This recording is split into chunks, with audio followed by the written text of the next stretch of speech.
Welcome to the Brewtiful Game. As always, I am Blake here with Ferris. Hola. And Ron. What's happening? And we got through an intro without anybody coughing up a lung or dying on that one. That's pretty good. Yay. Hashtag It's been, what, 2 pods or 3 pods? Yeah. Yeah. And if you're new to joining us, we're the pod that talks soccer and craft beer. And we start with the craft beer first before we start talking about our... We drink some beer, yeah. Yeah, we drink a little bit too of that said beer. We're going to talk a little MLS today and then get into a little Premier League. Bring up a little Champions League action. Yeah, we'll probably get into that a little bit too. Or is it just an hour and a half pod about Zlatan Ibrahimovic? Oh my gosh, one could only hope. I'm surprised that there's not some sort of, shrine that he brought in to worship. Yeah. At the foot of Zlatan. I contacted the local zoo to see if the lion was available for a stop by today, but I got the no on that. So after that point, I figured, there's not a whole lot else I can do to really. I thought you were going to say the local Zlatan Worship Center. I am the local Zlatan Worship Center. Man, no, there's no candlelight ceremony or anything like this. Just big smiles and a Ibrahimovic name on the back of my United kit. And further proof that when Jose Mourinho gets rid of you, you do something amazing. Yeah, but Zlatan... It's true, though. Zlatan has always done something Kevin amazing. De Bruyne, Romelu Lukaku. Like, it's just, there's a history His there. track record's not the... Yeah. He was boosting careers. That's what he does. He's How's Batshuayi doing these days? Is he still scoring all the goals for Dortmund? No, but that was Conte. That was not... Conte. Yeah, I know. He still is, though. Yeah, that's pretty insane. All right, well, shall we get to the beer first? It's your pick this go round. Sure. I actually picked this one up a while ago, but it's been sitting in my fridge, and it's actually the perfect beer, and you'll kind of know when I read the description of the beer and the tagline, you'll kind of see how it ties into our first game we're going to talk about, which is going to be the El Tráfico Derby that occurred in LA this past weekend. But this beer is, I believe, from a new brewery we haven't tried yet on this pod. Breaking news. Hi, I'm Pat. Sorry, I wouldn't. From Avery Brewing in Colorado. Love them, but I don't think we've done them on the pod we yet. have. www.averybrewing.com. And a little bit of their story. Kind of do a quick timeline. September of 1993, Avery Brewing Company is established. In 94, Out of Bounds Stout wins gold medal at GABF. Imagine that's The Great American Beer Festival. Boom. We got to go at some point. Yeah, that's something we need to go to. That'd be awesome. 1996, Avery IPA is the first package IPA in Colorado. 2003, Avery Taproom opens up. 2008, 15 anniversary edition is the largest batch of 100% Brett beer ever produced. 2009, Barrel Age Series is born. 2010, we begin canning beer. 2011, Annual Beer Series is born with a Rumpkin. And then 2015, we move into their New Dream Brewery, which is out in California and looks lovely. Nice looking establishment out there. And they are located in Boulder, Colorado. And that timeline lets you know that these guys were early on in the craft beer renaissance of America. And, and that kind of goes with one of their lines here. It says the Avery story, and then right below it, it goes, it took a lot of beer drinking, failing, and drinking some more. So, yeah. I love it. If you make a bad beer, the worst thing you've done is made a bad beer. Still drink it. Exactly. That's true. We need a brew soon, by the way. We do. Yeah, I was talking about homebrew with a friend today. Yeah, we need to do So the beer I have brought is a 4-pack. It is a year-round brew. It's an Imperial India Pale Ale. It is 10% ABV. And it is, I'm going to butcher this name, which is why I asked Rob for the Maharaja IPA. So close. Very close. So close. What was it? Was that close? It was the Maharaja. You put an extra J in there, but it's cool. Yeah. Maharaja. There you go. You're all over it. IPA. Really cool can. The top of it, welcome to his kingdom. Kind of reminded me of Zlatan there. And welcome to his kingdom, you mean L.A. Yes. Or anywhere he goes. Right, everywhere. And he goes, the Maharaja is derived from the Sanskrit words Mahat, meaning great, and Rahan, meaning king. Again, Zlatan. Right up his alley.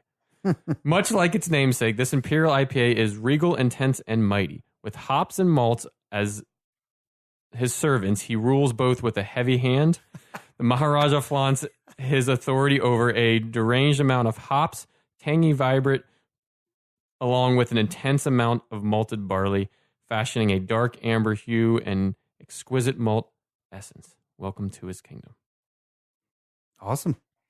I love their stuff. I've never had this. I don't think I've had any of their stuff. So I'm very excited. One of my favorites they do is the White Rascal. Their Belgian. Yes, that is their most popular one that I saw. It's ridiculously good. So the site's kind of cool. So you scroll down and it gives you the descriptors: fresh, vibrant, pungent, malt varieties, Victory, two-row, C120. Yeast varieties, London Ale. Oh, I forgot they list the yeast number. Yeah. Which, if you're a home brewer, that's cool. The Avery is cool. That's the next thing they have down here. Because you can figure out how to make their beer. They have the homebrew recipe, which is scaled for a 5-gallon batch production. So that's on their website? They actually tell you the homebrew recipe, too. That's even awesome. cooler. Yeah. Well, it's better than people just trying to make clones of it and not getting it right.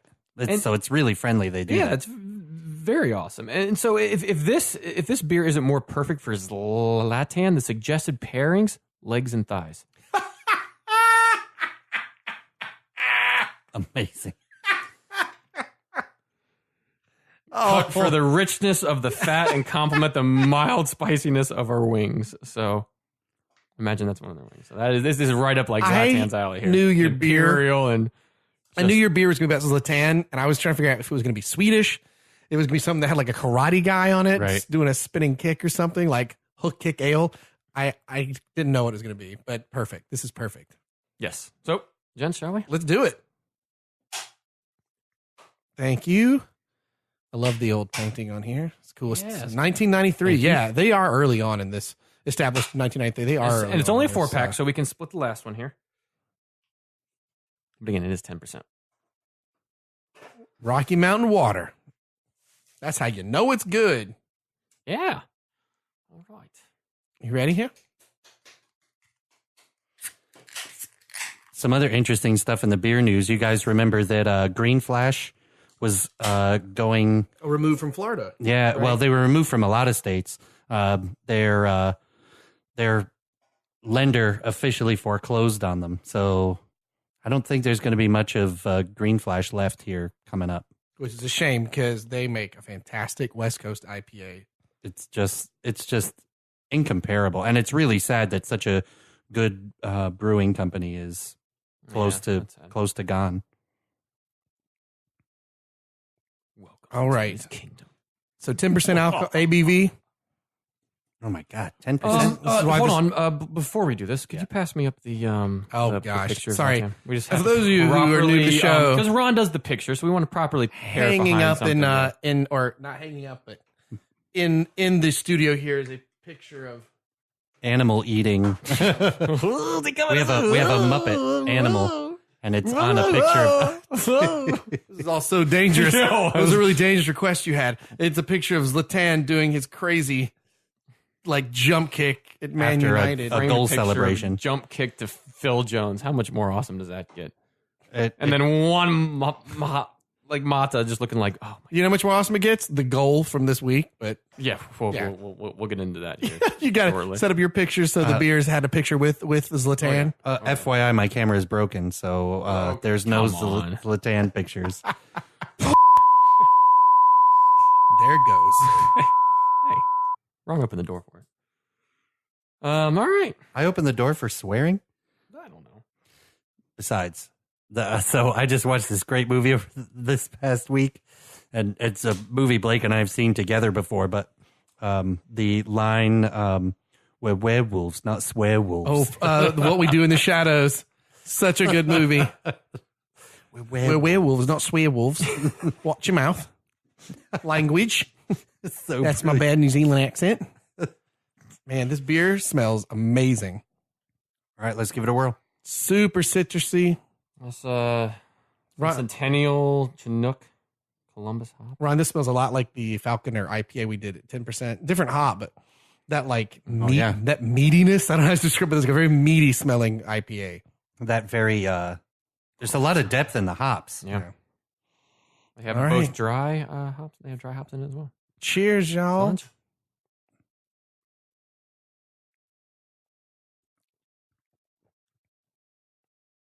Ooh, that is an Imperial IPA. That is. Damn. That's one of the hoppier we've had thus far in the show. Ooh. Ooh, it's still going. Yeah. This is the Pretty gift smooth. that keeps on giving. Keeps all year round. Wow. All year, Clark. This is Like a fire-breathing dragon of hops. but this isn't a light colored IPA. It's like a cloudy. dark gold. Yeah. Yeah.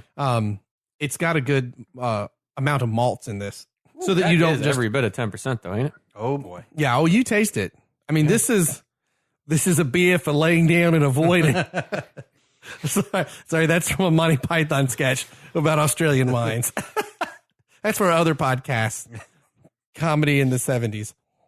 One-linercomedyspecial.com. Oh, man. That smells great. That's good. It's a good pod so far because it's a good beer. We've got a National Lampoon's Christmas Vacation reference and a Monty Python reference in already. And, Yes, we and did. what we do in the shadows. Well, werewolves, not swearwolves. Watch it, boys. Oh, man, Where'd that's that good. guy the sandwich line. Oh, yeah. I can't wait. Yeah. Sandwich Line is just go watch. It's on Amazon Prime. It's for free streaming right now. What we do, I don't want to say it because you need to hear him say it for the first time and pee your pants about why vampires target certain people.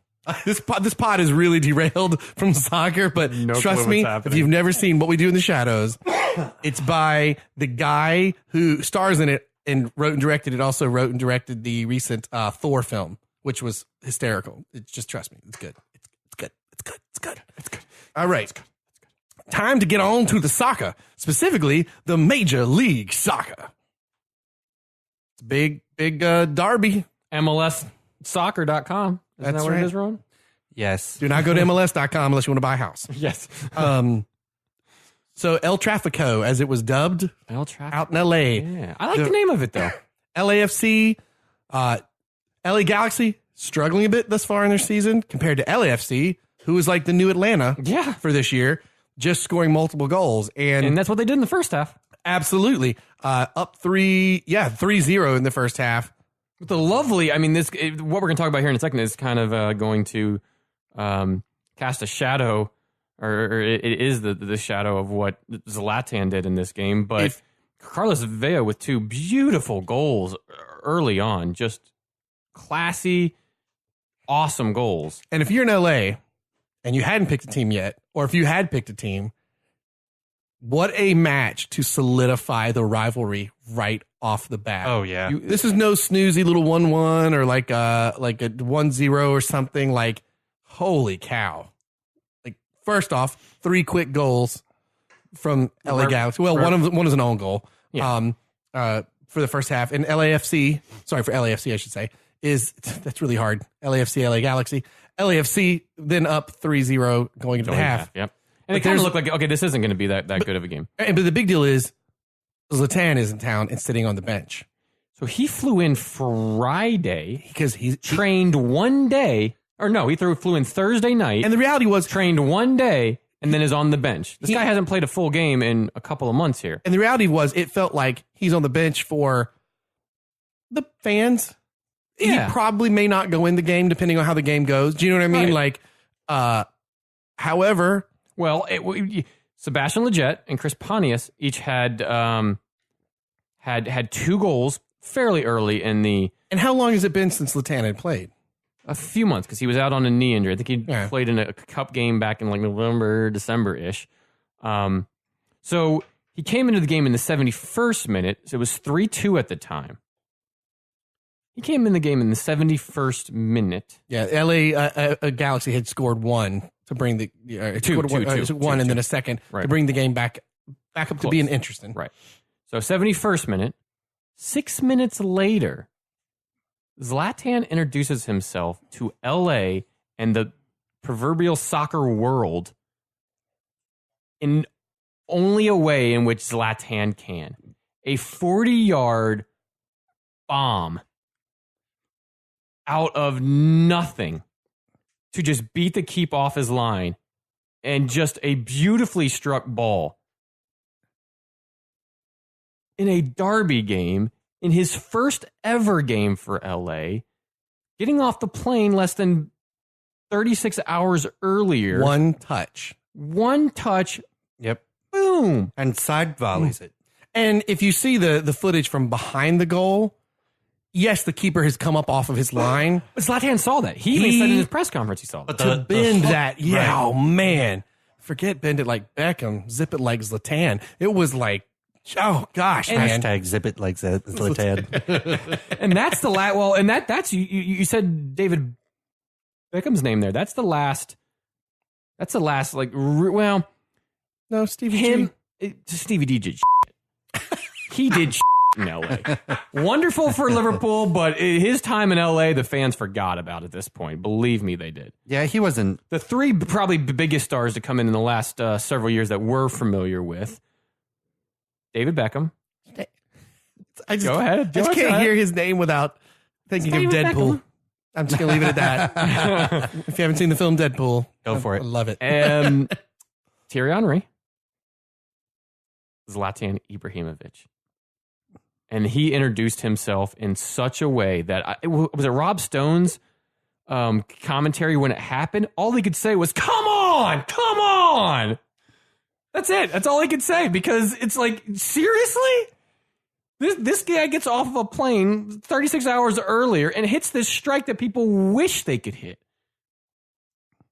It's brilliant. And then takes off his shirt. People wish they had that underneath the shirt, too. Gladly gets the card. And runs around, and teammates who only have seen him on TV for the past 10 years are now hugging this bare-chested, gorgeous human being running around a pitch after he just scored a wonder goal. God, I love that man. The goal of the season. It's only 4 weeks in. The best debut goal ever. And by the way, at his past 17 clubs he's been at, I don't know how many, it's been like 8 or something, 9 maybe, he scored on 7 of those debuts. AC Milan he scored, PSG he scored, Ajax, Man United, the list goes, like, and he scores, this is another one. On his debut, he bumps this goal out of nothing. But he didn't stop there. No, that just ties the game up. Yep. And minutes later, he puts a great looping header right into the back of the net. Yeah, in extra time. And what was even more impressive about that is he knew that initial ball that went out to, I believe, Ashley Cole. He knew he was offside. He didn't play the ball. Yeah. He let that ball run onto Ashley Cole, who just went, big man, go up and get it, and just kind of lightly just crossed it over to him, knowing that you have Zlatan in the box. Just put it up. He's going to go in after it. There's not an MLS defender that's going to stop that. And Zlatan doesn't try to power it home. He knows exactly where he's at, what's he doing, just to get ahead on it. Goalie comes for it. Boom. Back of the net. 4-3. You win your first ever derby game, Zlatan style. And he's been on the pitch for 29 minutes. And you've stomped a team or stumped a team that has been on a roll. Yeah. Yeah. They've been scoring all the time. Yeah, Bob Bradley's been doing really good on that LAFC. He's really got a good flow with that team. They're all really gelling pretty well. And this was actually a really good game, and then Zlatan came in. It made it even better. Well, I just mean the good game even higher up. I just mean LAFC wasn't getting annihilated, so they were still holding their own. But Zlatan comes in and just changes the match. Ask for a better way to create the memories for a derby in that city. Don Garber took a bath in cash that night because he's just he's thinking, my Lord, this is Swedish. He's Scrooge McDuck. I guess it's that Swedish cash for Euros. What an advert for! And this wasn't on FS1 or FSLA, whatever it's called out there. This was on Big Fox. This was a nationally televised game at 3:00 in the afternoon when there wasn't else on. No, you couldn't ask for a better setup. You couldn't have scripted this better. First ever derby game with 2 LA teams. You got the Galaxy, who are this powerhouse in MLS and sign these big names, and then you have LAFC, who's come in with Will Ferrell and Bob Bradley. this game, it's already this big hype game. Then you add Zlatan to it, and then you add 7 goals to it, and then you add a come from behind 3 goals in this. So this is probably top 5 the best MLS games of all time. Despite the fact that I was at 3. One of the matches we're going to talk about. It's like the only thing that mattered that week. Like, it's this. I mean, somebody tell us otherwise. This was the biggest talking point in soccer in the world this past week. Oh yeah, that goal was shared around the world. Yeah, right. Yeah, it was world class. And you're talking about a league that gets accused of being a retirement league. Yes, Zlatan is 36, but if Zlatan had gone to another Premier League team, no one would have thought that was dumb. Like that he's past his prime. So even though he's 36, he can have a great. He's going to have a huge impact. Huge impact. Yeah, and it's really good for soccer in the U.S. because it's going to get so much more international exposure because he's here. And not just because he plays well, he's going to be Zlatan, so he will make press for himself. Yeah, like buying out a whole page of the newspaper. That has that's actually the headline. The typeface so small or normal size so that the page is so blank. Right. With the exception of Dear Los Angeles, you're welcome. All the way at the bottom, Zlatan Ibrahimovic. Just brilliant. It's such just an brilliant. Arrogant, awesome and then he pulls it off. He does. But he does it with such charm that it's kind of hard to fully hate him. Oh, it's just so funny. So awesome. And you get so to excited to have you get to do that him stuff in our league. If you can do that stuff, if you deliver. Yes. That's what he does. He talks, but he backs it up. And he's done it everywhere he's gone. So here's the question. If we move on out of this match, not that we did this go around, but my question for the match is, does Zlatan put LA Galaxy into the playoffs? They missed it last year. 100%. 100%. Ron? Oh, that's a tough one. No. I don't think so. Seriously? Yep. Do I need to read Zlatan facts to you again? I think you should at least read one out of this. Zlatan is I think he edges. I'm not saying confidently like top of the, West kind of thing, but I think he can edge him into that 6th spot into the playoffs. This could be the difference. I don't think so. It could easily be the difference. I'm gonna look up Chuck Norris jokes that apply to Zlatan. Amazing. I'll get one for you. Of course, yeah. What is happening? I don't know. My phone is playing music. Oh, it's that stupid song we were listening to earlier. Oh man. He can't turn it off. Oh. Nothing says Zlatan like a little old. Oh my gosh! Stop. What is? Oh my god! Don't worry, we'll edit all this out. We probably won't. The girl from Ipanema. That was bad. That was bad. That was so bad. But not as bad as Chuck Norris and Zlatan Ibrahimovic. Dude's amazing. Yep. And that shot of his rippled leg on that one touch to the side of his body. Only one goal this week in the world was better. And we'll talk about that later. And Zlatan even said, as you said earlier, that was the best goal of the week. Yes. Yes, he did. Or just the best goal. Yeah. Do we have that listed on our content? We don't, because those games just happened the past. Sure, we'll squeeze that in between the MLS and the Premier League real quick. We'll squeeze that in, yeah. So moving on up for the MLS, we got San Jose and NYCFC playing at San Jose. Now, those dudes in New York are 5 games undefeated. Yeah, four wins and 1 draw. And this too was a nationally televised game. It was the evening game over here on the East Coast. It was a ESPN game, and away at San Jose is not necessarily the easiest places to go. But NYCFC with David Villa in the lineup for the first time this year, they went down early, but came back in the second half. They went down in the 3rd minute to a Jefferson Quintero goal by San Jose, and then Tennerholm and Maximiliano Morales in the second half brought it 2-1. And Sean Johnson in this game had a very good, very, very good game. He's been playing lights out all year for NYCFC. So They're dangerous right now. What were you laughing about over there? Well, we can finish talking about NYCFC San Jose before I move on to Well, that is a laughing matter, so go ahead. Oh, no, I'm sorry. Well, breaking news. Zlatan, does he have kids? I don't care. We're just going to roll with it. Okay.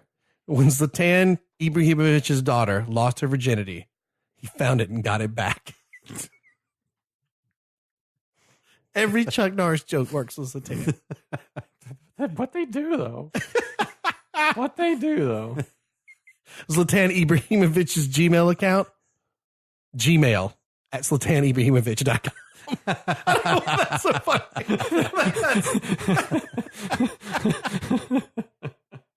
Oh, flawless. Oh, that one is that's stupid, but hysterical. Real quick, I don't think we had. Did we have Golden Boot on our? No, we did not. For MLS, we just had. You don't think Zlatan? You're going to say that you think the Golden Boot? Yeah. After 5 games, he has 2 goals. Hell yeah, I think he's going to win the Golden Boot. I thought you were going back to Zlatan. I was like, yeah, no, that's what I'm talking about. Yeah, who do you think? No, I'm going back to Zlatan. Yours? He'll get the Golden Boot. Zlatan would, yes. I believe only missing 5 games. 4 games. 4. Yeah. Yeah, he can double it up every week. Nope. You don't think he's going to get the Golden Boot? I don't think he's going to get the Golden Boot. Nope. I think the highest right now is only 5 or 6. He's got a lot of catching up to do. That's Zlatan. Let's be serious. Line doesn't. Just remember, he wasn't on the greatest run of form before the knee. So he tends to, yes, he scores crazy. Well, good. the knee, the first time he was scoring a whole bunch of goals in the Premier League. The upside for him is defense is not a strong point in the MLS in any of the clubs. He's a gigantic human being. So, I mean, it does bode well for him to have some good games. He's very cyclical player, though. He's on fire, and then he's not. So, I think...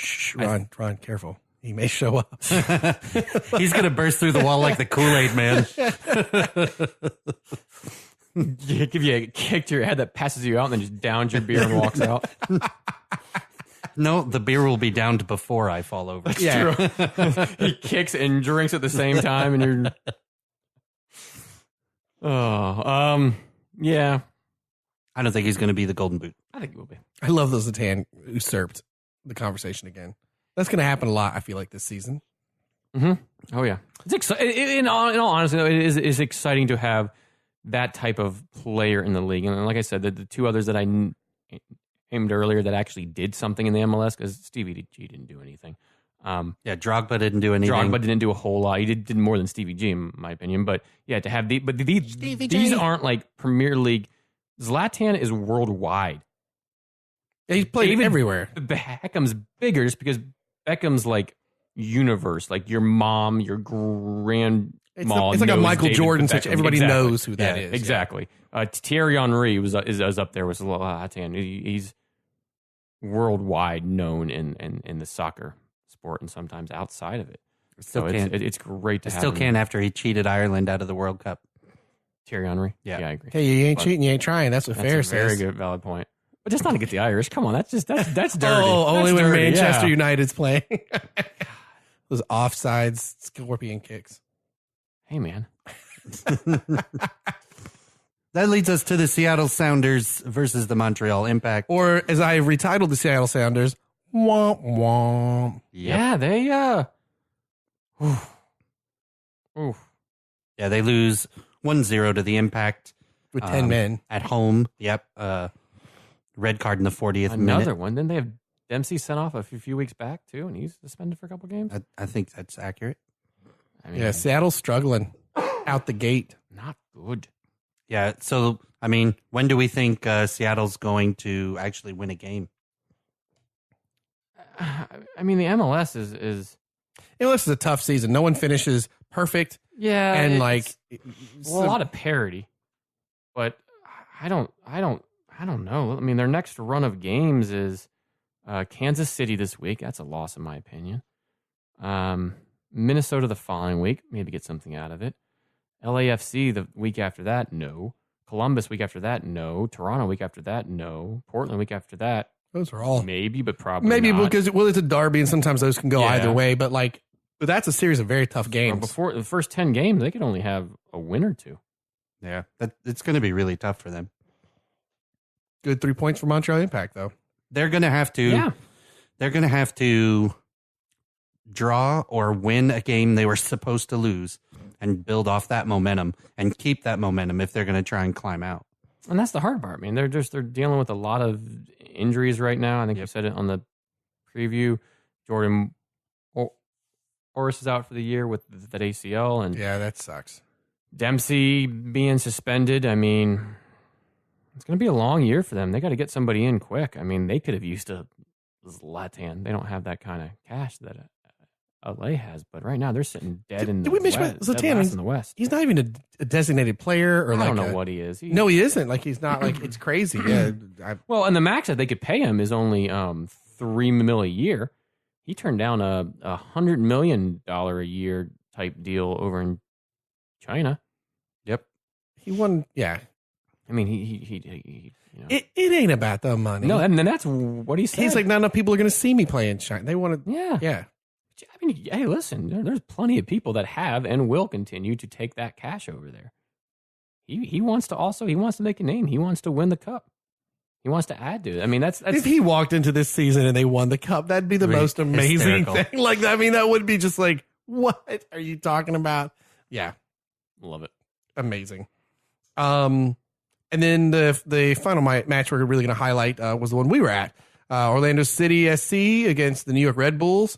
Love this stat. The team with the most Orlando City expansion players was New York Red Bulls with 3, because Orlando had 0 at that point. Mm-hmm. Because you had Carlos Rivas, you had Tommy Redding, you had Aurelian Collin. Aurelian Collin. Yes. The Angry Frenchman. Samsonite. Yes.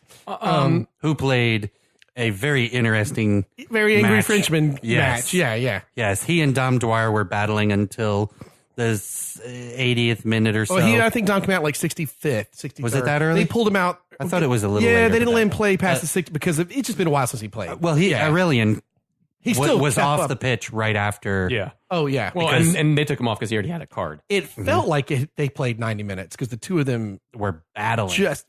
With Collins on the ground a hell of a lot more than Dom was. Yeah. Aurelian Collin looked like someone had beat him with a stick every chance there was a ball over he the had top. that fall, and Dom Dwyer's just laughing at him. Well, he's laughing because Collins is sitting there rolling around and then would look up at the ref and be like, and then start to roll back. Like his theatrics were just insane. And Dom's like, you get your ass up. Come on, let's play a little bit here. It was a fun match to be at. For us here, it was like Florida, but overcast, 1 p.m. game, just like great temperature. It was a great day out. No defense. No defense. Well, we were Jonathan Spector for Orlando, the team captain. And Ron, did you say he was out because concussion? Concussion protocol, yeah. And both, I mean, like the addition of Sane in the back, Ron and I were talking a lot about that during the game. Long-legged chap in the back there. Yeah. But quick. He almost had the winning goal. He almost did. Oh, boy. What a close header. But he shut off a couple times and allowed them to get some goals. So if he can keep consistency, I think Jonathan Spector back there will kind of help keep that consistency and kind of help people keep their head. But him and Tarek didn't have the easiest times. But again, Orlando scored against quickly. First half, within the first 7 minutes. That's been the story. Yeah, it so was far. goal.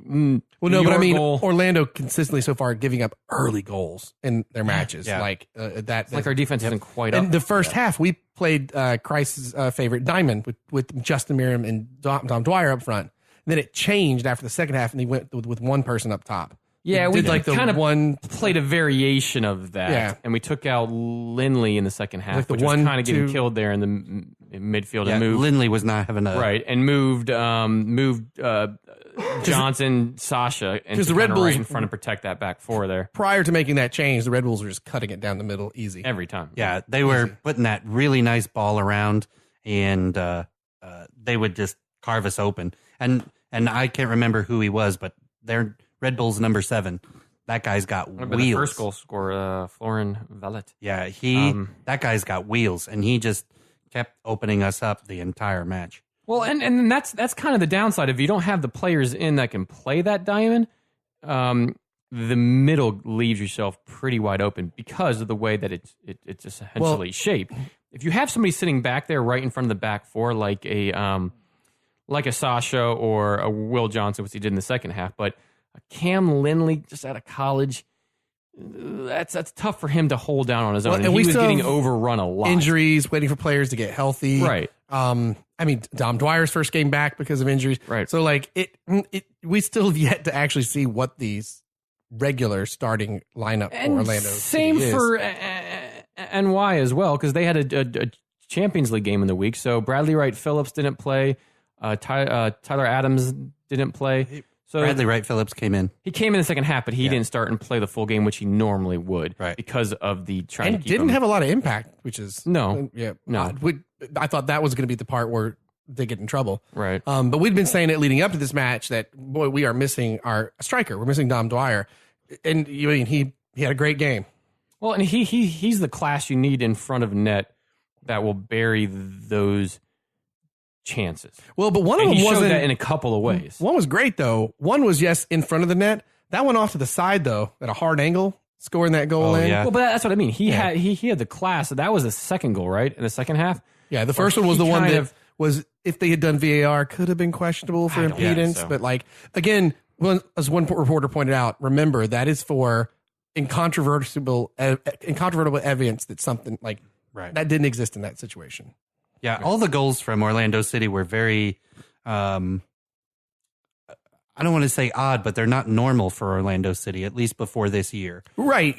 We had an actual lead-up play. And we had Johnson's first goal, Johnson's first goal was beautiful. Then that strike from outside the box, which Orlando City almost never does. The fourth goal, you mean? Yeah. The last goal by Coleman. It was struck by Sutter, I think. Right, and then redirected. But I can't remember the last time we scored a goal from the top of the arc. I'm okay if we become the Liverpool of the MLS this year. We just got to score 3 to 4 goals a game. We don't have a lot of defense. Better defense. But that's kind of the MLS too. Like I said, there's not a lot of MLS squads that have great defenses. And actually, I mean, we were talking about 2 matches that have 14 goals. Between Orlando's and and Red Bulls, and then LA and Galaxy and LAFC, that's 14 goals. That's a crazy amount of goals for the weekend.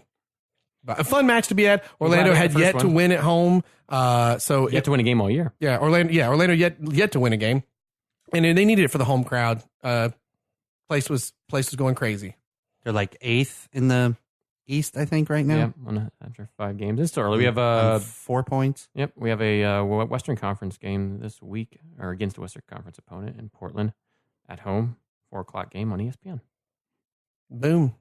Should be an interesting one. What do we want to talk about these rest of these here matches real quick before we move into Premier League? Yeah, just kind of crush through them. 2 second half goals, one by Shea and Kamara. Pushed the Whitecaps past the Crew 2-1. That's the second time this year. Shea flourishing at the Whitecaps like he did not in Orlando. Yeah, I agree. I think he really clicks with this style of play. In that, good for him. Like that dude. I think it's the second time. I think the very first game of the year, Shea and Kamara were the 2 that scored, and Shea got them going. Weird in the best way. Yeah, love it. Oh yes, just an interesting dude. It was all even in the Windy City as the Fire and Timbers each score a pair and make it 2-2. So both could have used wins, but both got a point instead. Yeah. Atlanta holds on 10 men to hold off Minnesota 1-0. I think Minnesota might be the pushovers they were last year. No, but it's kind of they probably should have gotten some from this game because it was an early card from it. I think what I mean by that is that Minnesota of last year loses the game 3-0 despite the fact Atlanta's They just seemed too patient once that red card happened. Well, not for nothing. God love Inchy from our minor league years to getting Orlando where they were. That was kind of a complaint while he was here, was it's the 89th minute. Why didn't we make that substitution? Why hasn't that person gone in? Why isn't the fresh legs going in? We're down 1-0. So Minnesota just seemed to lay back, and they were too patient for whatever chances that they were trying to create. And no Kevin Molino is definitely going to hurt their situation. Right. Yeah. Revs move up to 4th in the East, which they have not seen in a very long time. It's only 5 game wins, though, with Brad Friedel's second win of the season. Good for him. 2-0 from the Revs. Yeah, good for him. He's off to a pretty solid start, and they don't have a lot to work with there. An early card from Dynamo helped, but they still had a goal before that card, so they kind of led the entire game and saw the game out very professionally and got a good win. Sporting KC downs DC 1-0 on the back of Felipe Gutierrez, who's killing it. 5 goals, 5 games. And DC United probably going to be very on the bottom of there. He's, again, I don't they're 10th right now, but they've also played 5 games where the 11th team, Chicago, has only played 3. So, yeah, that's they're fighting for that. Yeah. They're going to be down there. If they're looking for a turnaround, I think the turnaround's happening in New England and not in DC. Yep.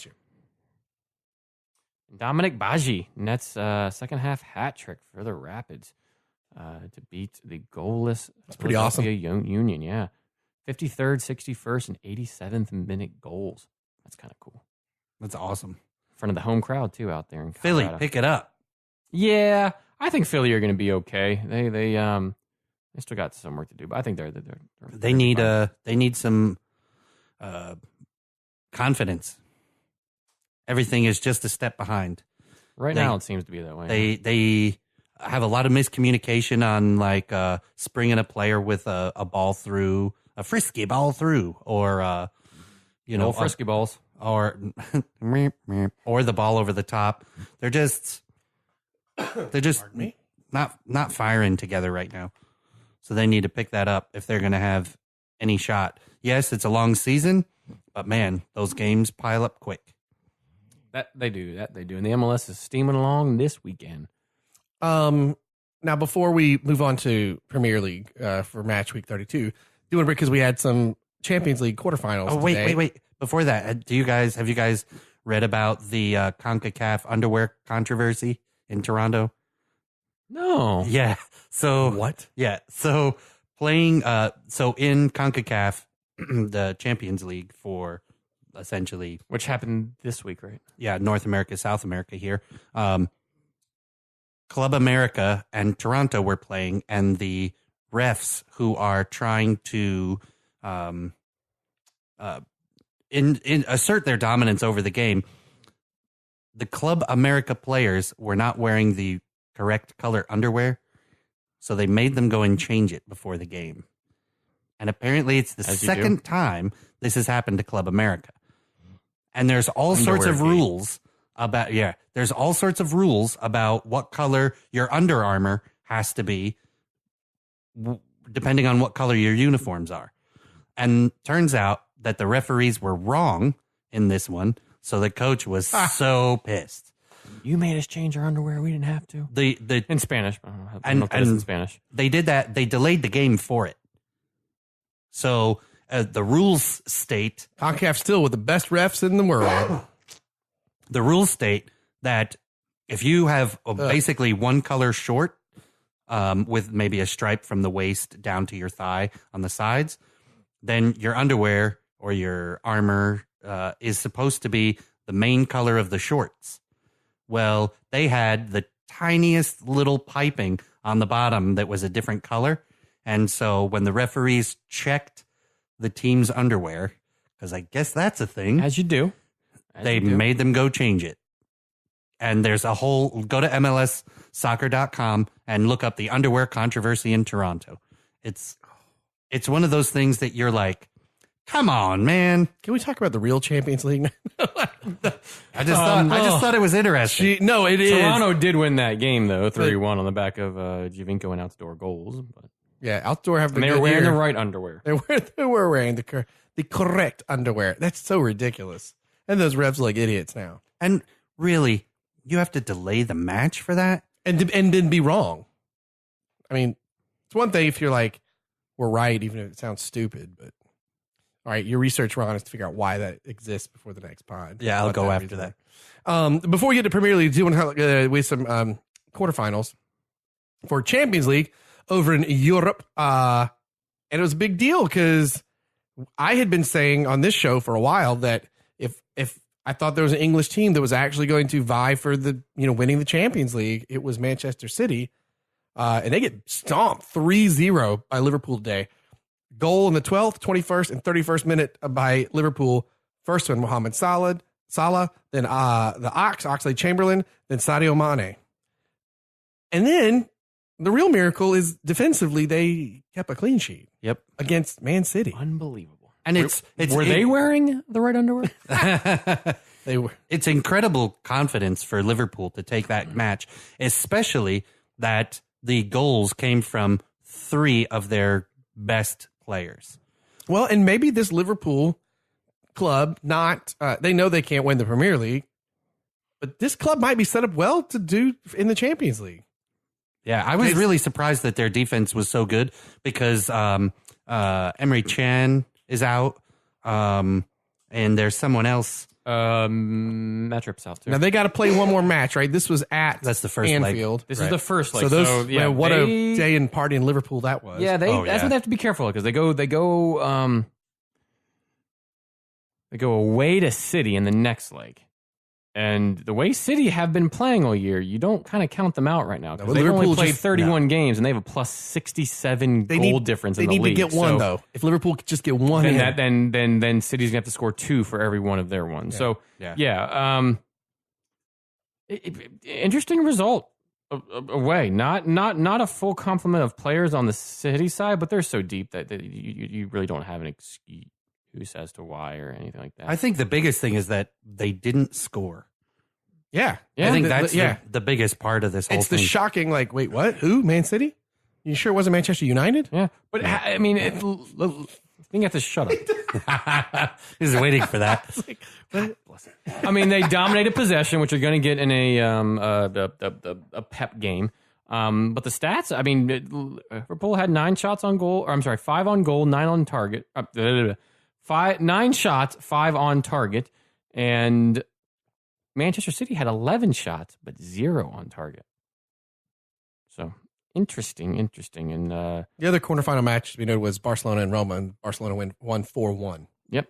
Which I'm pretty sure we all saw that coming. Yeah, I mean you're going to see Barca. Not that Roma isn't talented, but Roma had by far an easier draw throughout most of the end of this. And Messi's been cutting it on lately. Oh, yeah. Is it, guys, just in case you didn't think, he was thinking I was done. Right. And what is that?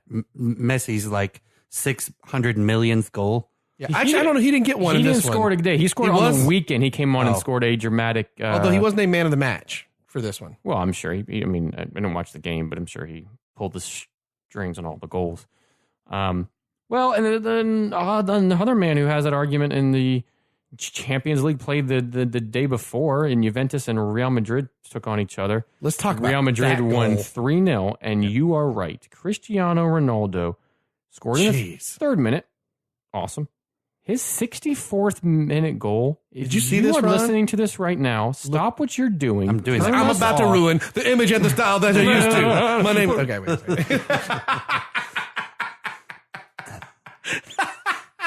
Yes. I went with you there. We got the Humpty Dance in there.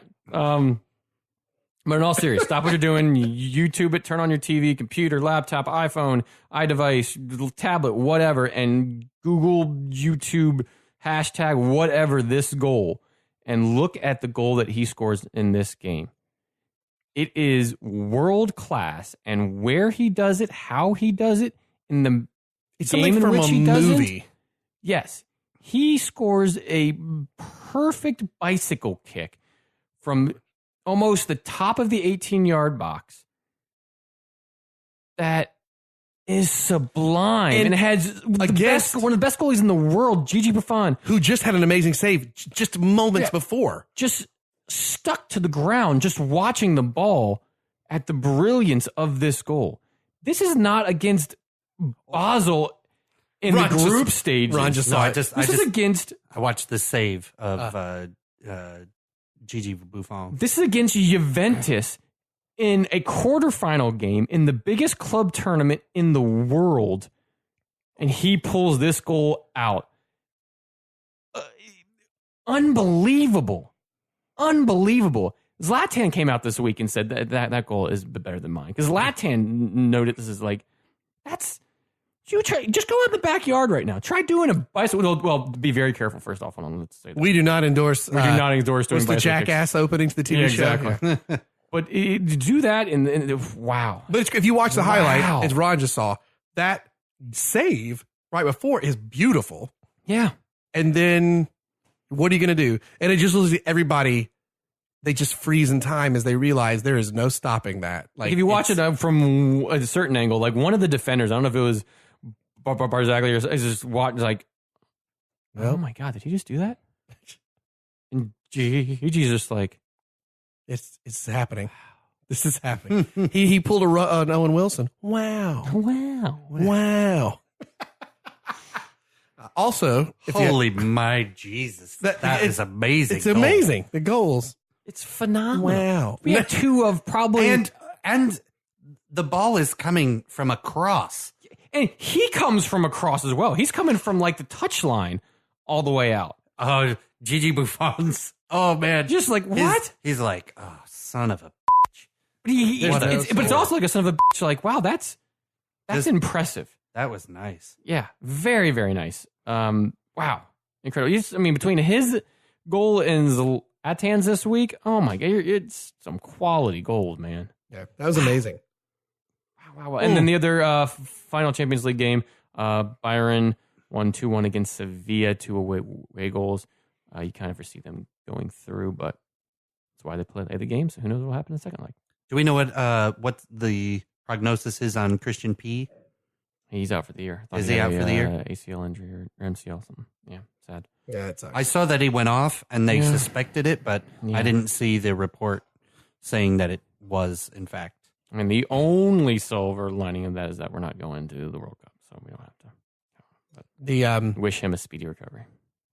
Before we move to the Premier League, the other amazing thing is this beer. And I don't know about you guys, but I'm starting to get to the bottom of this glass, and you can really smell the alcohol. It's a very smooth Imperial. Yes, it is. Despite the fact that it's almost like a Belgian, like a high alcohol Belgian. Man, you can. You sound like Darth Vader talking. Smell that. Oh, yeah, because I'm like, Luke, this is an IPA. I watched, they were doing like an all-day thing on TBS, TNT. They ran all of them. I don't, what's the ones that we were used to? The one I think is the original trilogy. Like yeah. A New Hope, Empire Strikes Back, then Return of the Jedi. And then they went into the... Speaking of Owen Wilson, if you would also playing on the YouTubes, after you watch the Cristiano Ronaldo kick, may I turn you on to searching the term Owen Wilson Chewbacca? And somebody takes all the Chewbacca scenes, and every time Chewbacca growls, it's like, what do you think, Chewie? And he goes, wow. And it's Owen Wilson's wow. It's so dumb that you can't stop laughing at it. Because it fits so perfectly. Wow. Or a little bit more from Mr. Blake. Oh, gracias, man. Ron, how are you looking over there? I'm all right at the moment. Okay. Yeah. Ron's recovering from the cold. Yep. Not the cold, a cold, I should say. Because it ain't too cold down here. It's finally getting warm in Florida. Yeah, it's like 80 Ron, something do today. you mind if we... Yeah, finish it. Okay. It's kind of hard to see around the mic. I was just spilled it. Yeah, like thanks for aiming the... Just pouring it all over the gear. Where we're at. The entire console covered in... Oh, God, that was really close to ruining my iPad.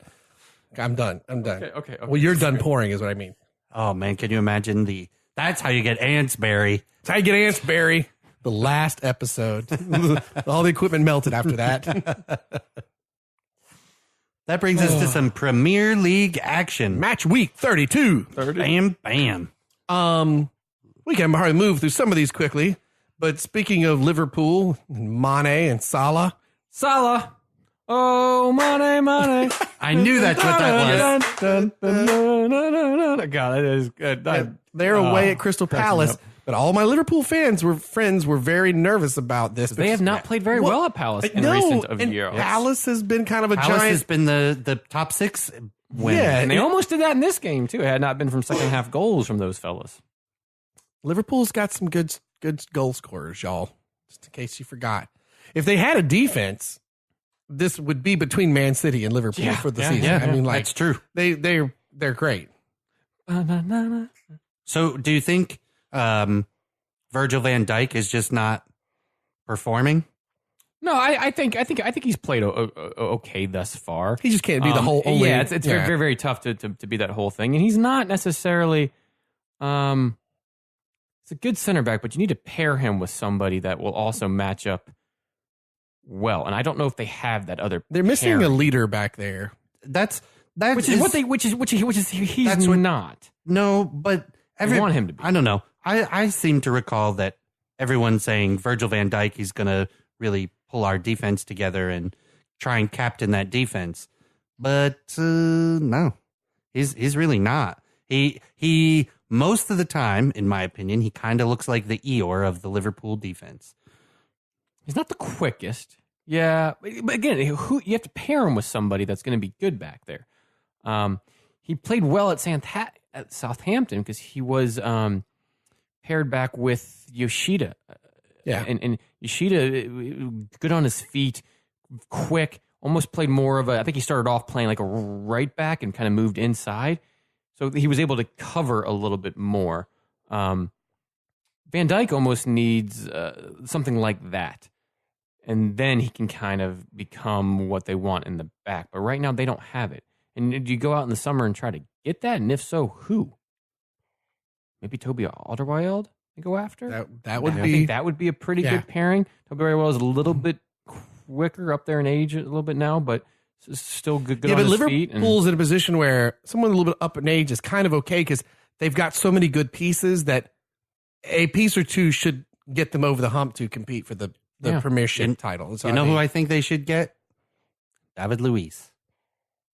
Yeah, he might be available too. Yeah, he looks like a Liverpool player. I don't know why. No, that's a good call. You can see him leaving Chelsea, but also when we were playing that back three for the first year and a half, he was the man. Well, because he's fairly quick for a he reads center the back, play very well, and he's a big lad, so he can get up and down and move well in a back three. Yeah, I think Liverpool would be smart to put him next to Virgil van Dijk. Just a thought. And if Klopp does it, then Klopp owes me some. Hey, thanks, Ron, for your brilliant idea. When we go out drinking with Jurgen, right. We'll talk about that. Next match: Brighton Hove Albion at home against Leicester City, and 2 goals in Leicester City. And Didi's red card in the 87th. That was kind of.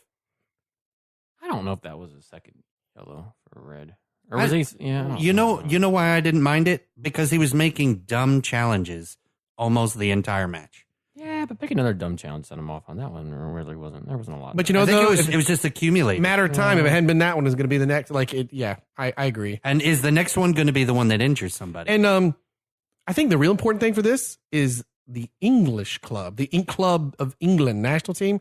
Vardy having a good goal scoring run.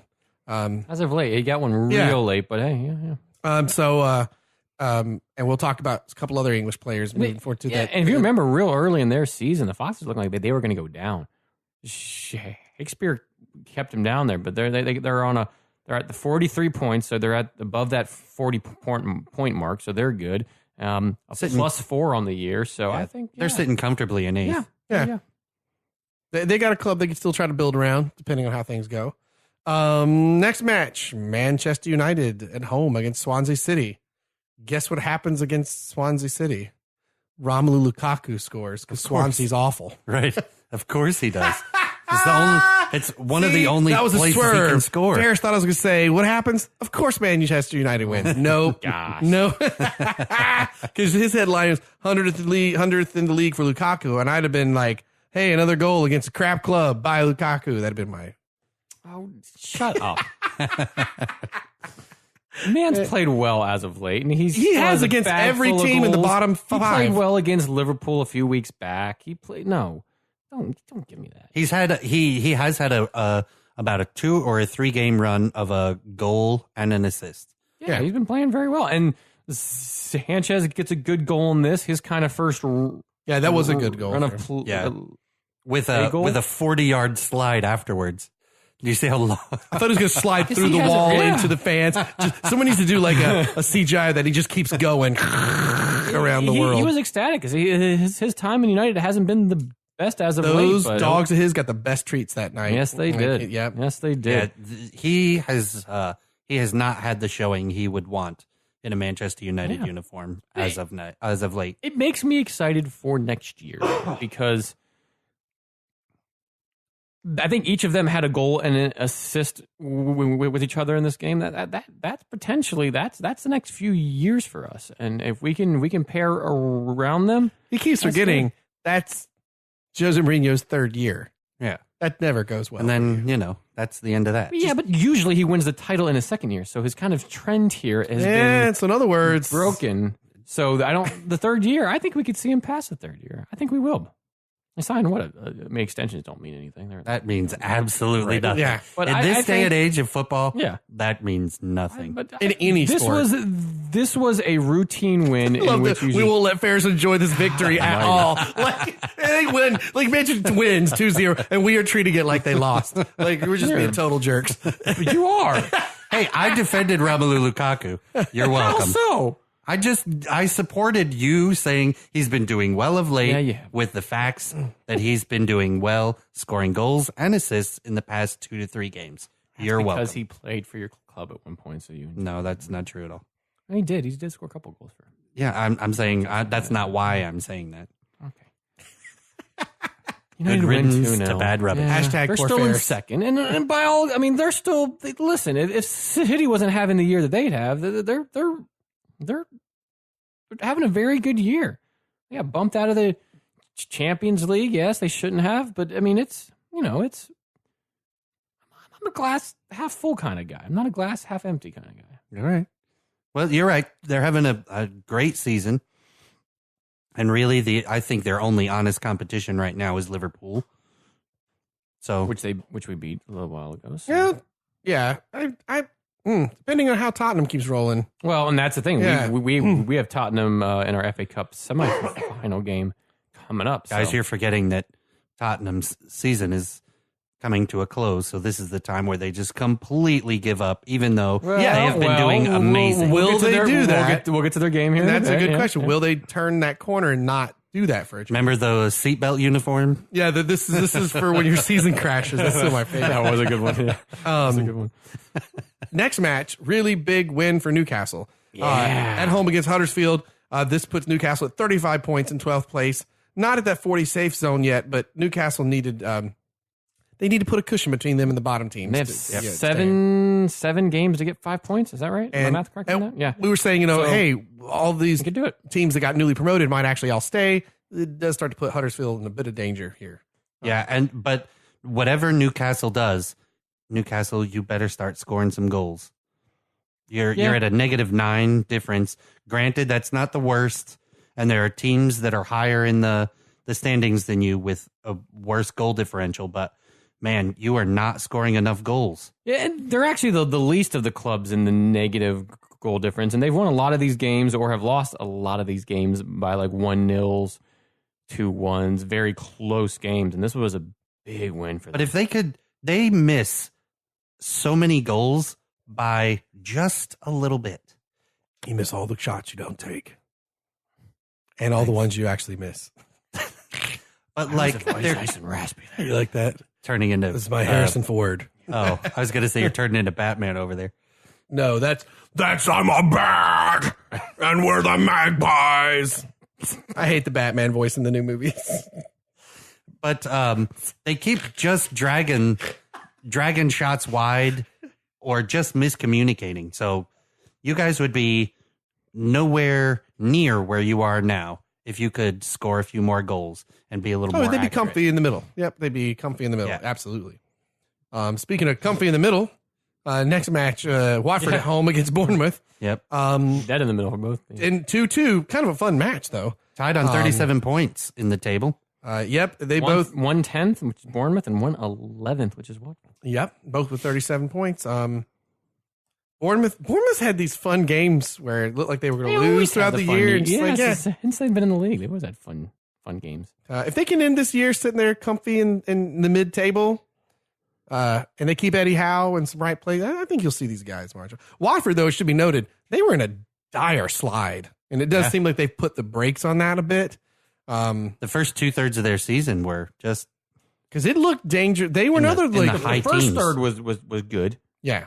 Second third, And then it could bad enough to be like, well, these guys go down. Yeah. and then Because we were saying third. they could go to Europe in the first third. We're like, man, I wonder. Yep. You know, and Burnley, by the way, we'll get to them in a minute. Actually, that's the next match.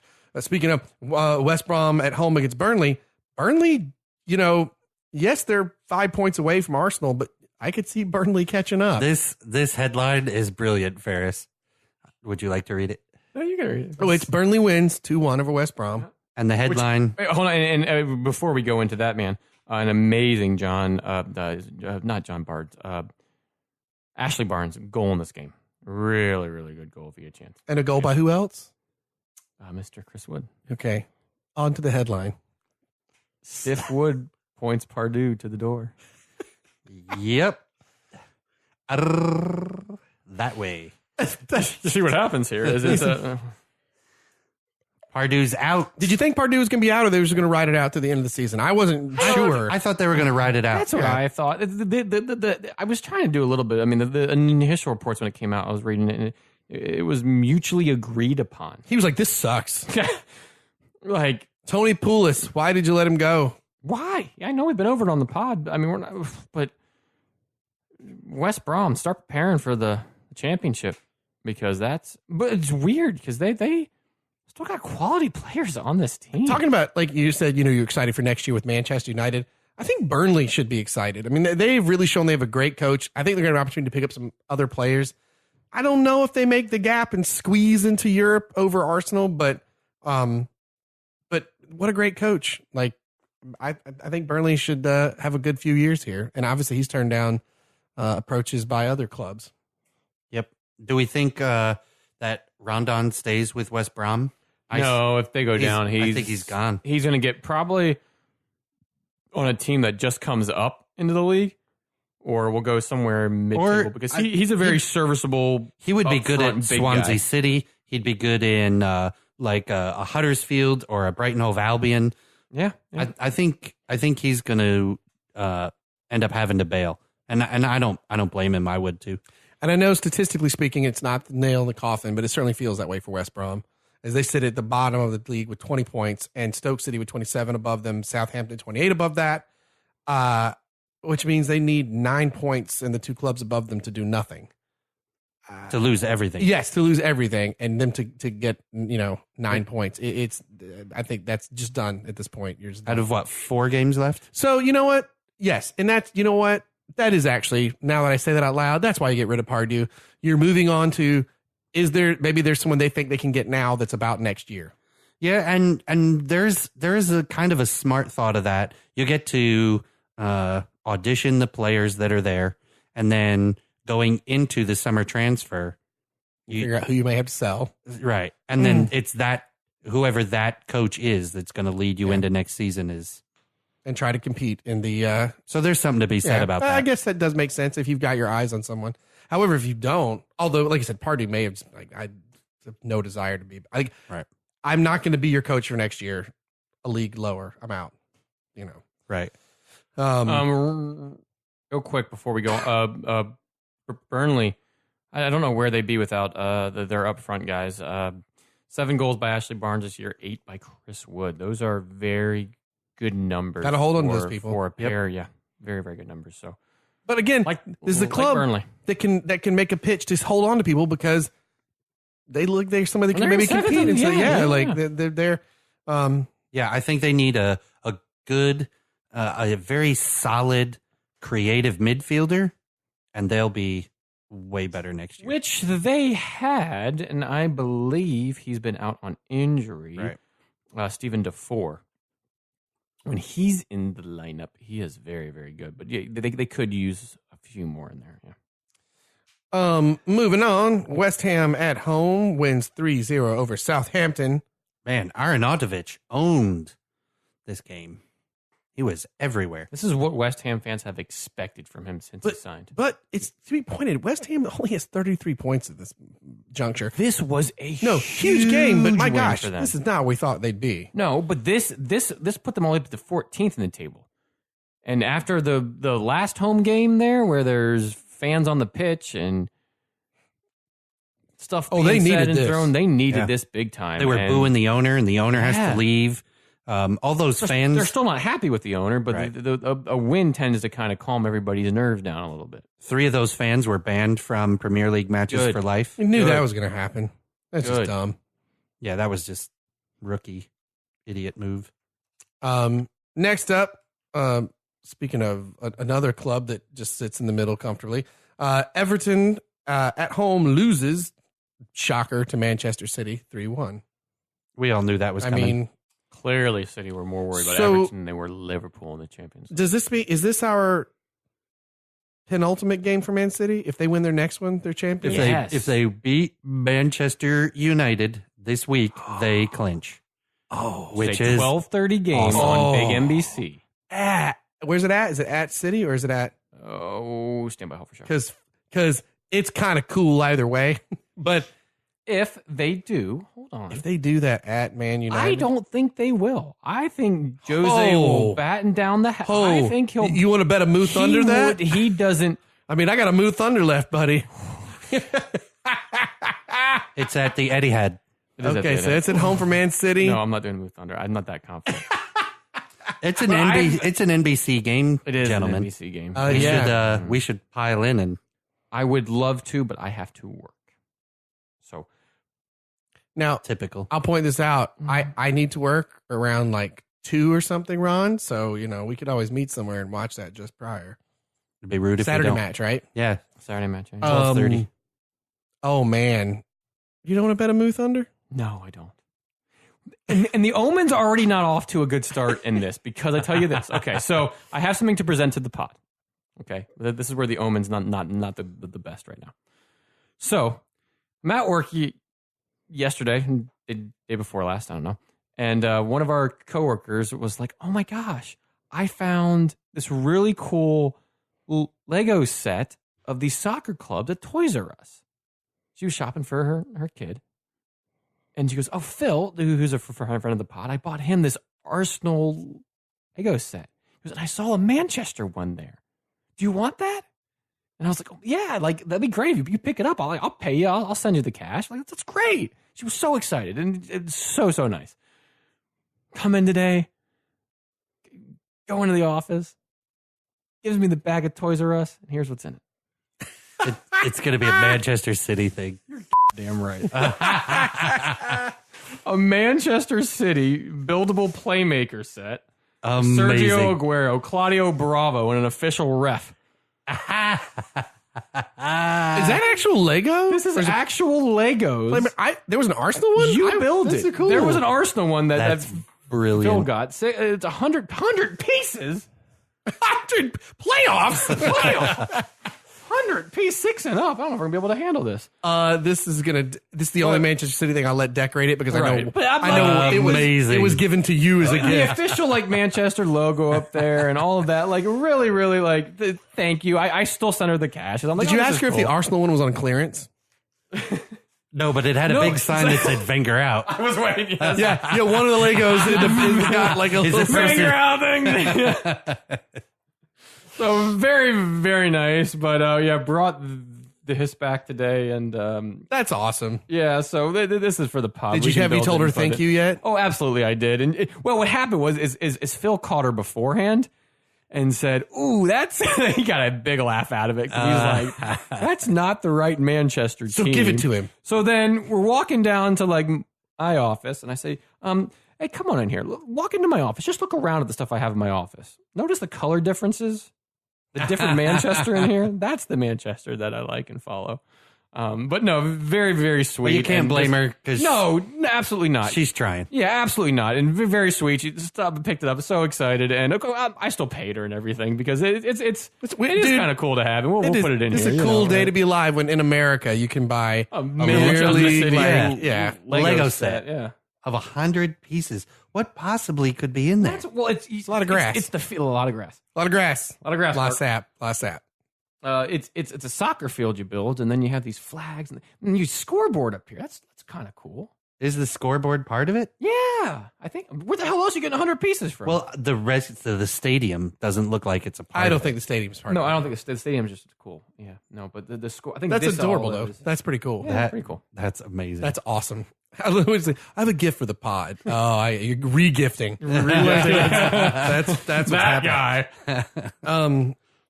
Next up, we've got at home Arsenal against Stoke City, 3-0. A game they easily should have won. So this Arsenal fan went into it kind of expecting to lose or draw. Lacazette scores on his return. Very nice gesture by Pierre-Emerick Aubameyang. Yeah, who was on a hat trick, and there's been a lot of controversy. He's coming, not controversy, but a lot of how's Lacazette going to do with Aubameyang coming in? And Aubameyang said, "Hey, you haven't scored a goal in a while." So and you know what, here. man, you hope that's the kind of like stuff that if they work that out, then That's what Wenger said in his have them, post-game conference. Yeah, and an absolutely dreadful first half for Arsenal. yeah, they didn't score until the 75th, and it was off of 2 pens later. So Well, no, it definitely was going to be like, Oh. I was like, oh, this is going to be 0-0. This is exactly what I thought would happen. And the fans kind of showed it too, because there wasn't really any fans in the stands. And who's that Stoke player? And Stoke screwed this all up, by the way, with their penalties. I mean, like they could have done. There was a couple, yeah. He's the attacking guy that constantly curls them in. Short guy, really expressive. Shaqiri almost had 2 in this one in the first half. And that would have been a very different game because Arsenal rolls over when they get scored on first, and then they become all, oh man, I guess we got scored on. This could have been a different game if Shaqiri. Shaqiri has scored. Also, Shaqiri's gone if Stoke goes down. Oh, 100%. Yeah. Oh, yeah. I could see like West Ham signing him.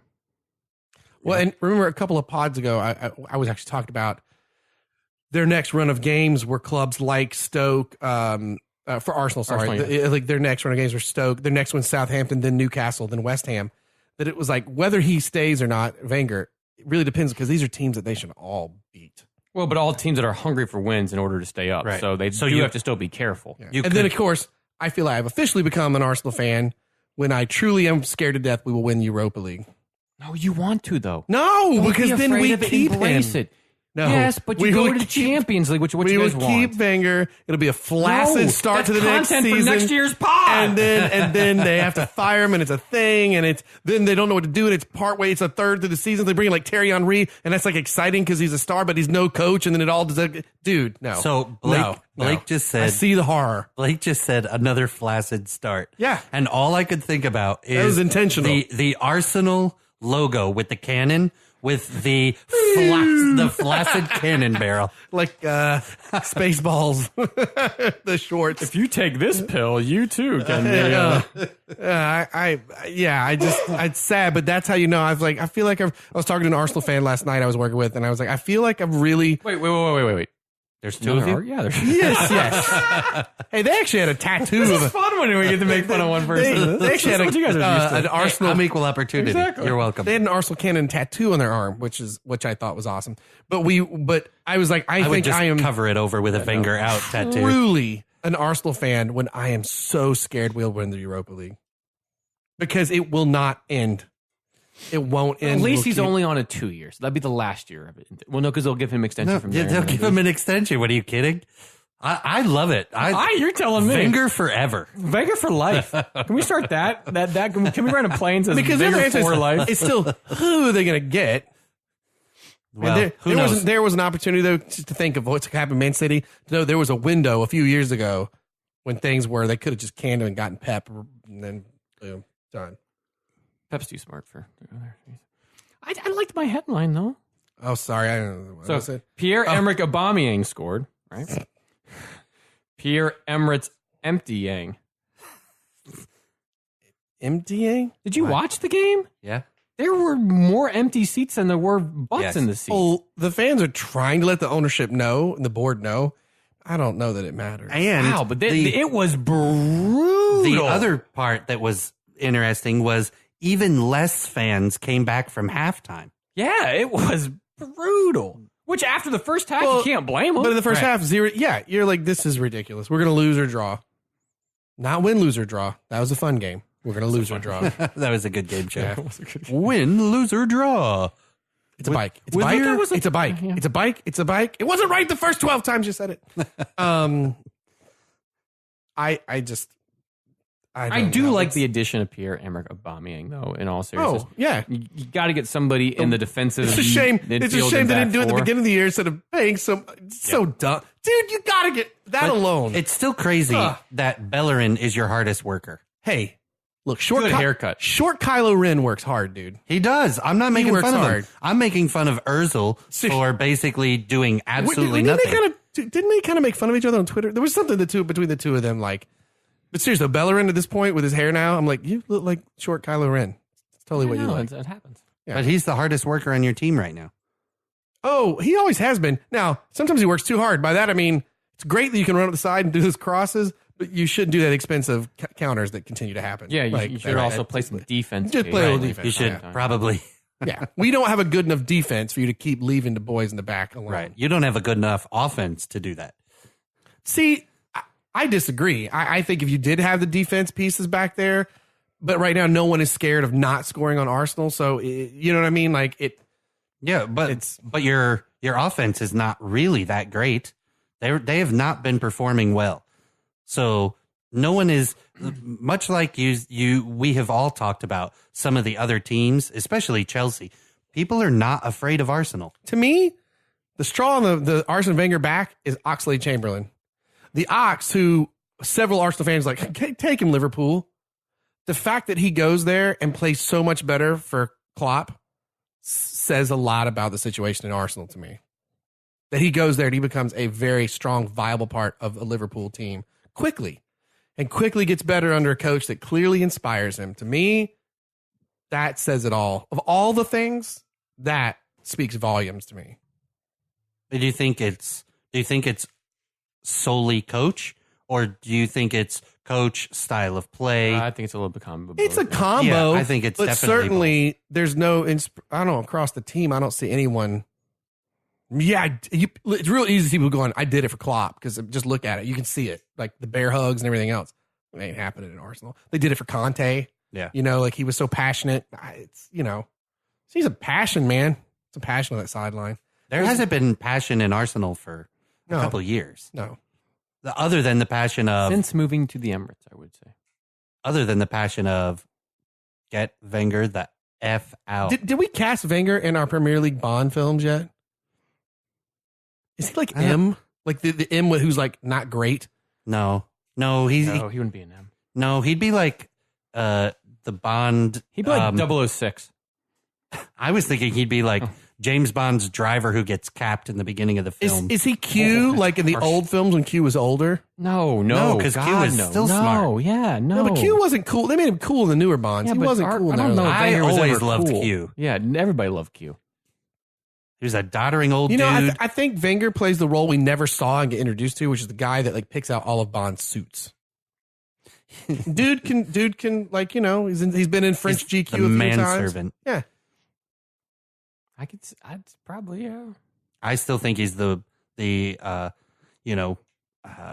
driver who gets capped in the beginning. Who was the Russian M for the KGB that was in all the Bond films in the early one? Oh, him.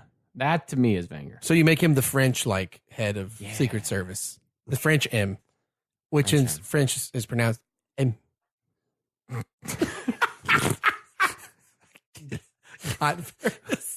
We have each gotten Ferris this evening. Broke him.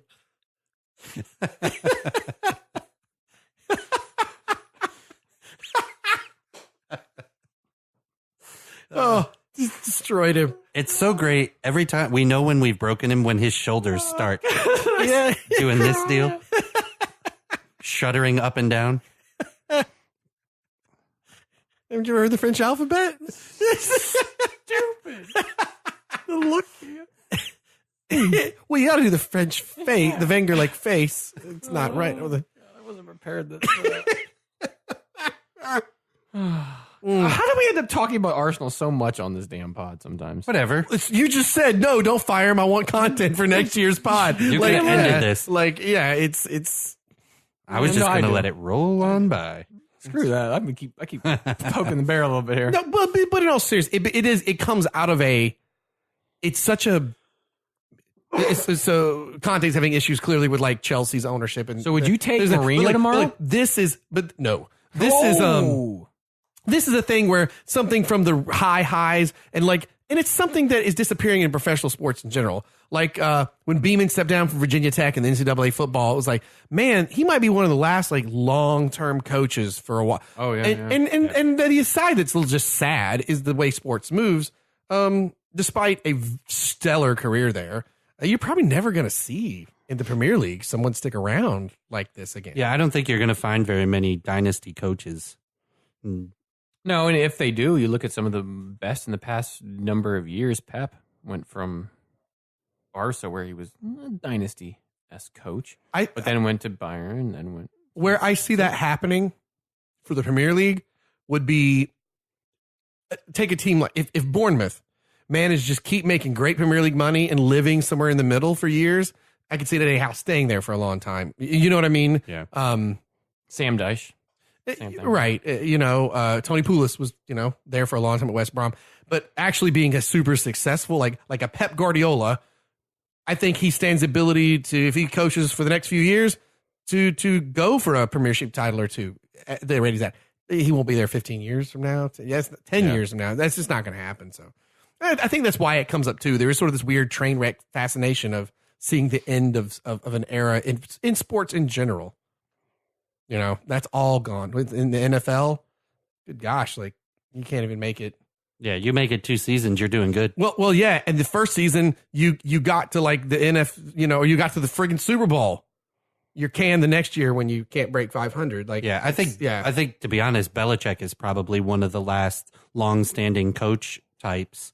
Love them or hate them, doesn't matter. But there's a difference, I think, with him and Wenger, right? So many people just despise Belichick. A lot of people despise Jose Mourinho. I don't know many people hate Wenger in like a outside personality kind of way. Right. He seems like a nice chap. You know what I mean? Like he does. Like it's what is that word or that phrase when they say like, "Oh, I'm indifferent. I nothing you," and that's far worse than liking them or hating them. We joke about like wanting to hang out with like I'd love to sit down and have a beer and a glass of wine with like or several with like Klopp and Conte, right? But like I'll sit down with a glass of port and like Wenger's an insanely intelligent human being. You know what I mean? Like it's just a very he brought a completely different style to England and created the invincible years and brought it hasn't in the long. What he's done for the club has been tremendous. Just not being paid off now. You'd have this conversation about no, he's just not evolving. Right. Yeah. It's just like the NFL. You come out with this. The Tampa Bay Buccaneers came out with the Tampa 2 defense, and they were annihilating teams all over the place. The next year, when those teams people had start to learn it, right? Yeah. And remember the first time Michael Vick was introduced, the idea of a running quarterback, and now that's just Randall normal. Cunningham. Yeah, but Vick was a better him. runner, though. I mean, like he was like, a better athlete. Yes, I would agree. But that is all the same. Once people start learning it, a Premier League example, strike them on the counterattack. Leicester.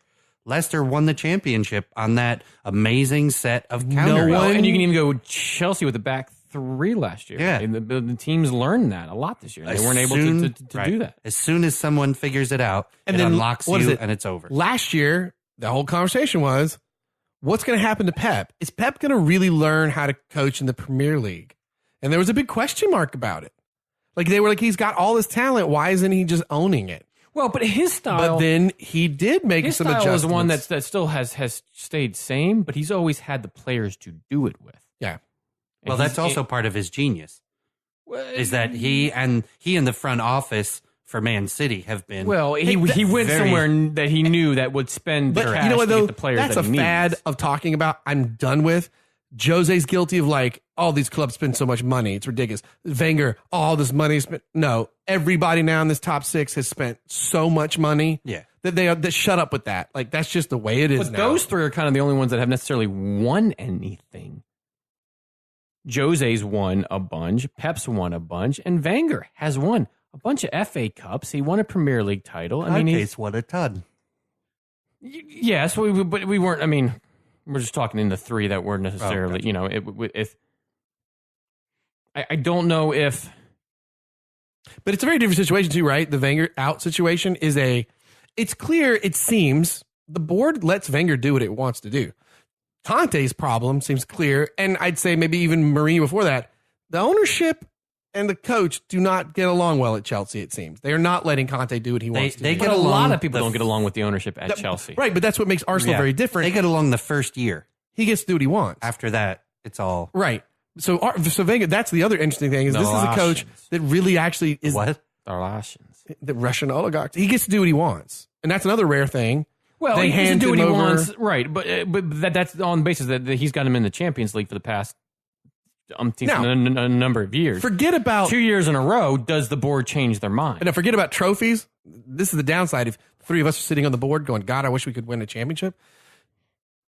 If you add up the money he has made for the club per being frugal and spending and you the business side, it's hard. It's if you took the sport out of it and you were just a business, no, you wouldn't take him out unless he was ready to go. It's just a weird.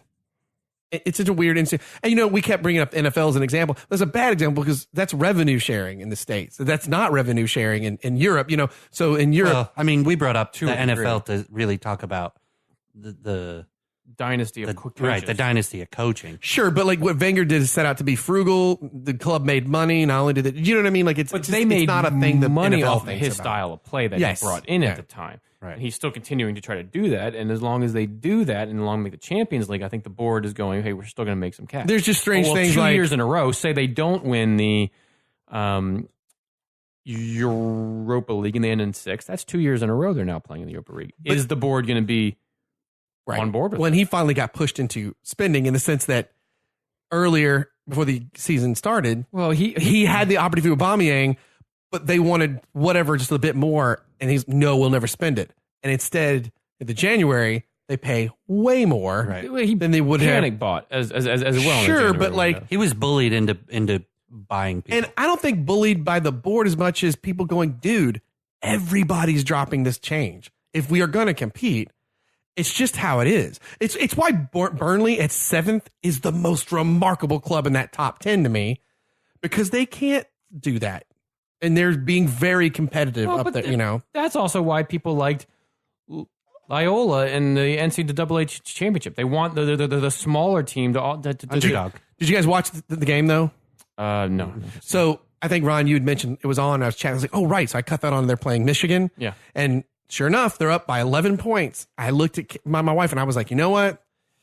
The problem is these teams don't rarely make it past this point because the elite teams have a fitness that they don't, and you just watch that. Which is why we slowly fade away. Grind, the grind, they couldn't do it. Which is why we have the top six pretty much the same every year. Yeah. It used to be just the top four. It's now kind of evolved to the top six is the same. Yeah, and the Premier League, it's very hard. If there was a complaint that the top four are always the same, it is going to get harder because that top six is, Man City. Can anybody crack United, into the top Liverpool, six now? Tottenham, Chelsea, Arsenal. It is going to require one of those clubs to have a collapse for you to get in. But you know what? That's what friggin' makes it fun. Yep, because 3 years ago, Leicester was in the top 6. Yeah. Number 1, yeah. Sorry, we got a little derailed there before we get to our last match, but I think, but it is. This is the kind of we stuff can just skip that one. It makes, well, I should have. At home, Chelsea for the first time gets defeated. Since 1996 was that or something? 96 by Tottenham.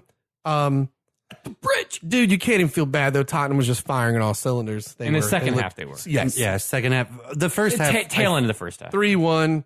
As I heard someone say, I forget, but again, this is where I was going to bring back up the England players, though. It's exciting to see Vardy, Dele Alli. Like, these are important. Kane was on the bench in this game and actually came in. There was talks he'd be out till June. I don't want to jinx it because I know England, the difference between like a tea bag and England is that one stays in a cup longer. But England's national team has got a chance.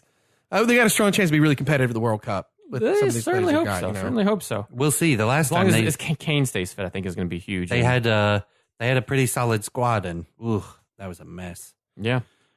A wonder strike from Eriksson in this game, late first half, was kind of the turning tables in this, because beforehand it was all Chelsea. Morata got back on the score sheet, but the free kick, and he tried it a few minutes earlier, and it was a good save by Caballero. But the second goal, or the second shot that he had at it, wonderful free kick from outside the box, just dipping just over, nicked the crossbar and in. Caballero, I don't know why people were so on that Caballero made the mistake, opposed to it was just a brilliant shot, and there are very few in the world that can save it. I'll tell you, it is a brilliant shot, without question. Nothing away from Eriksson. Brilliant shot.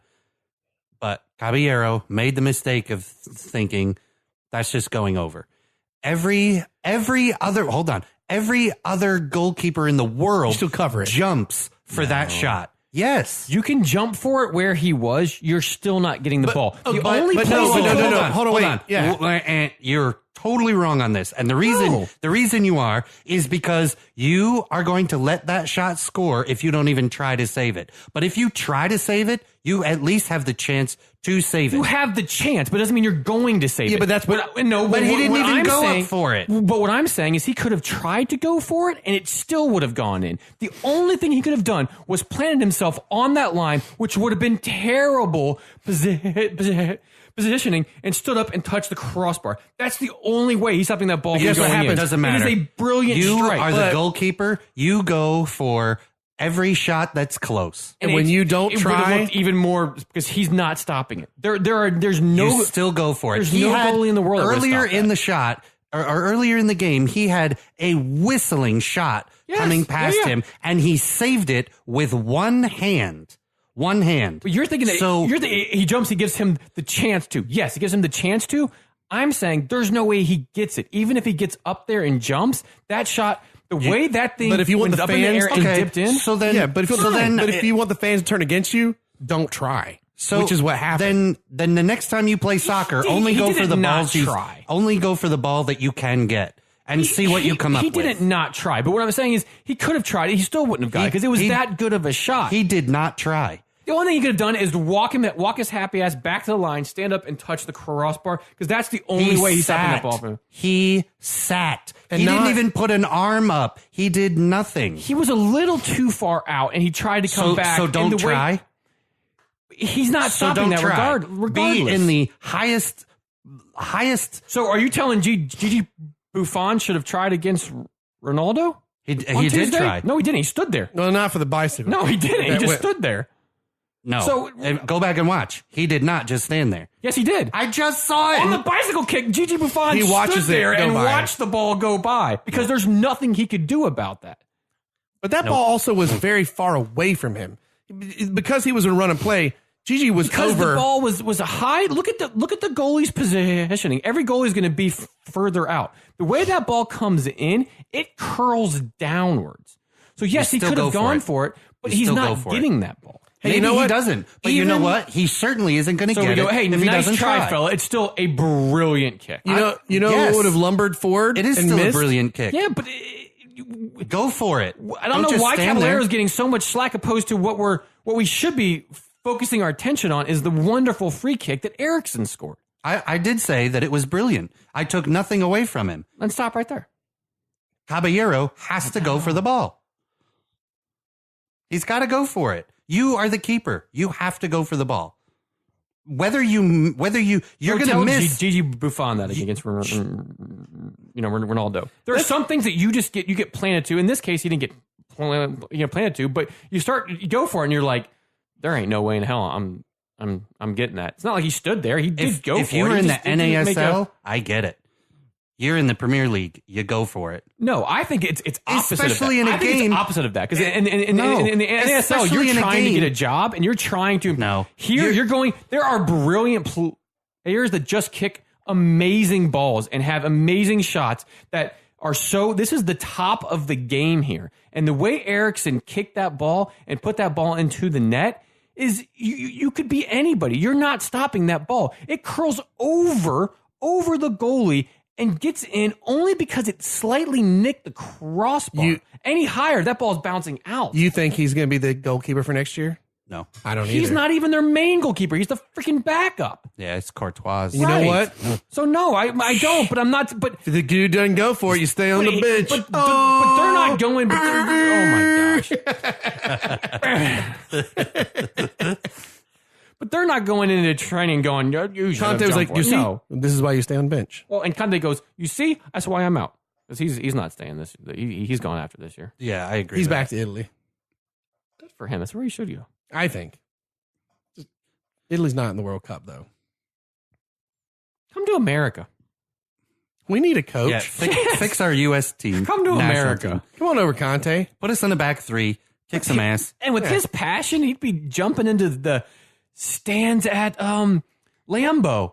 He'd be doing the Lambeau leap like every game when they score. That would be amazing. Snowballing for U.S. soccer, and he'd be jumping into the fans at Lambeau. Oh, that would be amazing. He'd jump into, what was the Goodwill bin that, not Emmitt Smith, what's the new one for Dallas?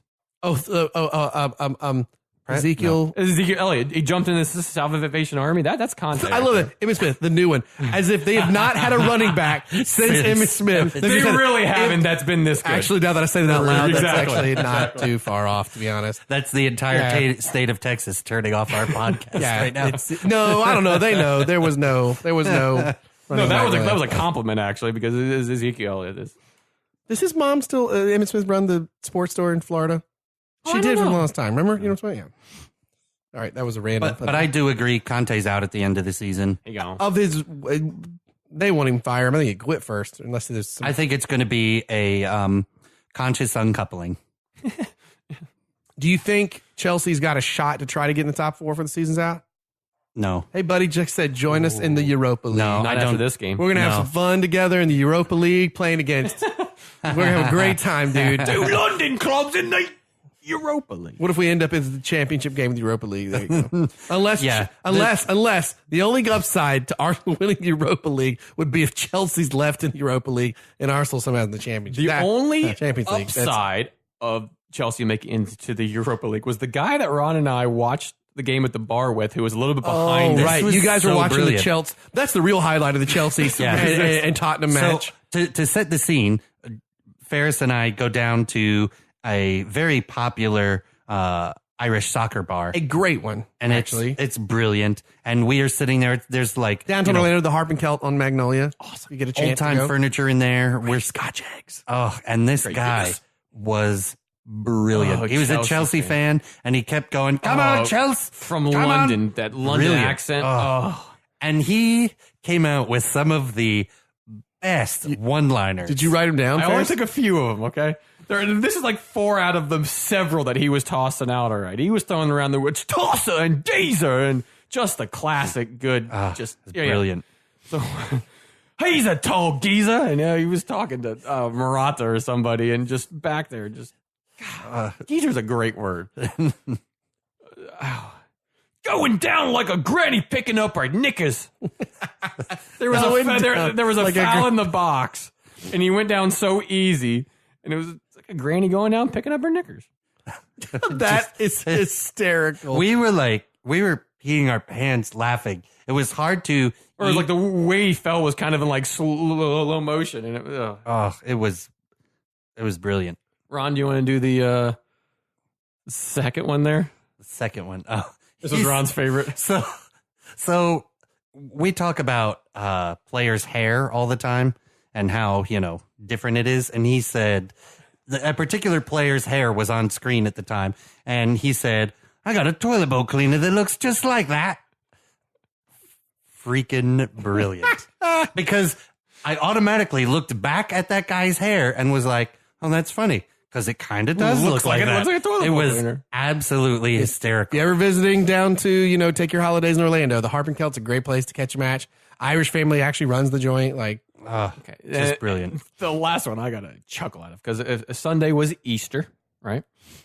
So this was in reference to Victor Moses. Oh, this is a good one. It's Easter. That's right. He ain't parting any freaking sea, is he?